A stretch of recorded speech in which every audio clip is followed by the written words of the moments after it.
ایک دن نبی پاک صلی اللہ علیہ وسلم نے پوچھا صحابہ سے کہ وہ کون سا درخت ہے جس کے پتے نہیں گرتے، اور وہ درخت اس طرح ہے جس طرح مومن ہوتا ہے، وہ درخت میرے مومن کی طرح بتاؤ۔ حضرت عبداللہ ابن عمر فرماتے مجھے پتا تھا کہ وہ کھجور کا درخت ہے، لیکن چونکہ ابو بکر صدیق بھی بیٹھے ہیں، عمر فاروق بھی بیٹھے ہیں، مولا علی بھی بیٹھے ہیں، عثمان غنی بھی بیٹھے ہیں، اتنے جید لوگ بیٹھے ہیں، تو مجھے حیا آتی تھی کہ میں کیوں جواب دوں۔ کہتے ہیں سرکار نے کئی دفعہ پوچھا، لوگوں نے کئی اور درخت بتائے، پر فرمایا تمہارا جواب درست نہیں ہے۔ آپ حیا کے اس پہلو پر غور کریں کہ سوال کا جواب آتا ہے، سوال کا جواب، یعنی مجھے سوال کا جواب آتا اور پھر میں دوں نہ، مجھے بدعزمی نہ ہو جائے گی؟ یہ کیسے ممکن ہے کہ میری رات گزر جائے، مجھے پتہ بھی تھا اور میں نے بتایا نہیں؟ بہت سارے لوگ آ کے بہت ساری باتیں بتاتے ہیں، بہت ساری باتیں وہ سمجھاتے ہیں، تو ہم غور سے ان کا چہرہ دیکھنے لگ جاتے ہیں، کہتے ہیں یار اس کا تو دعویٰ تھا کہ میں سمجھنے آتا ہوں،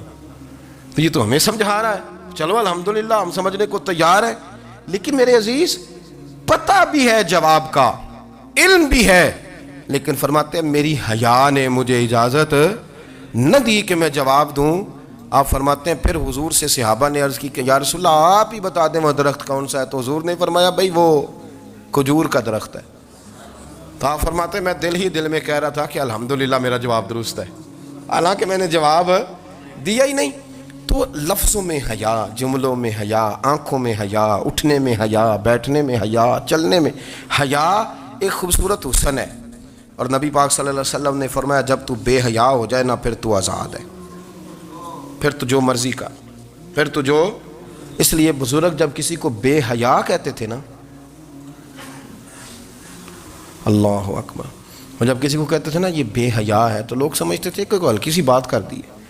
لیکن ان کا معنی یہ ہوتا تھا کہ بس بھائی اب اس کے ساتھ کوئی کلام کرنے کی ضرورت ہے، اس کو اب اصلاح کی ضرورت نہیں، یہ بے حیا ہے۔ کیا معنی؟ کہ اب یہ جو اس کے دل میں آئے گا وہ کرے گا، جو اس کی طبیعت چاہے گی وہ کرے گا، اب یہ کسی پہلو بھی قابو آنے کو تیار، بے حیا ہو گیا۔ بے حیائی بہت بڑا عیب ہے، اور جو لوگ کہتے ہیں کہ ہمیں بالکل آزادی ہونی چاہیے،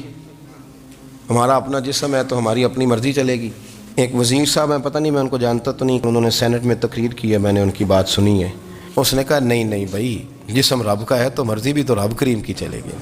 اور مرضی بھی اللہ کی۔ یہ مجھے تھوڑا سا مسئلہ ہے جسم پر، کبھی کبھی مجھے کثرت سفر سے الرجی ہو جاتی ہے۔ میرے ساتھ لوگ نا دل سے پیار کرتے ہیں، شاید ہی کوئی اچھا ڈاکٹر ہو جس تک میرے سنگی مجھے لے کے نہ گئے ہوں، پر جسم اللہ کا ہے نا،